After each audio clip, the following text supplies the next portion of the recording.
Hey everyone, welcome back. Today we're going to dig into something that's both cool and kind of hot right now.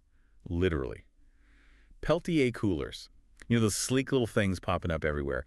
We're going to break down why they haven't completely taken over, even though on the surface they seem like way cooler than our clunky old fridges. Yeah, it's funny how that works, huh?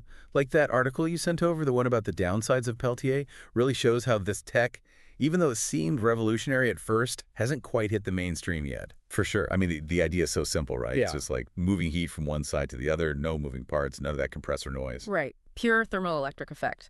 And get this, it was discovered way back in 1834. Crazy, right? You'd think with all this time we'd be all Peltier all the time. Oh. But, guess there's a reason that old school cooling is still around. Yeah, about those reasons. Let's talk efficiency. Or, well, the lack of it, I guess. That's the big one. To get the same cooling power as your fridge at home, a Peltier cooler, it could use almost 3 times the electricity. 3 times. Imagine your energy bill like that. Yikes. Makes you think twice about that sleek design, doesn't it? 3 times. Seriously. I knew they weren't the best, but that's a lot. So even if they're cheaper to buy, you're paying for it later. Okay, but can they at least keep stuff cold? See, that's where the traditional stuff wins again. Think about a mini fridge, right? The kind you have in a dorm room, maybe. Regular one, cools your drinks fast, keeps them at a safe temp, all good. Peltier, not even close. They really struggle to hit those low temperatures reliably. So what you're saying is, my silent, vibration-free mini fridge dream is busted. With current tech, pretty much. But look, Peltier does have its place. That article you mentioned talked about high-end cameras, right? They use them to cool the sensor, especially for long exposures, cuts down on noise, gives you way better photos. Interesting. So, like, better for smaller, more specific jobs. Exactly. Portable stuff, too, like medical containers, got to keep meds at a certain temp, right? Sometimes you can't plug in.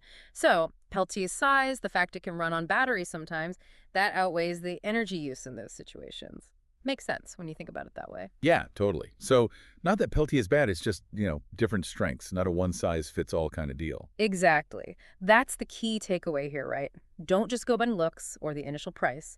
Think about what you need it for, long term. Need something reliable, efficient every single day. Traditional cooling wins. Like those miracle products you see on TV. Sometimes reality bites, right? But it makes you wonder, what's next? Will Peltier ever be as efficient as regular fridges? $1 million question, honestly. They're working on it. Who knows what the future holds, right? Maybe someday we'll all have silent, super efficient Peltier everything.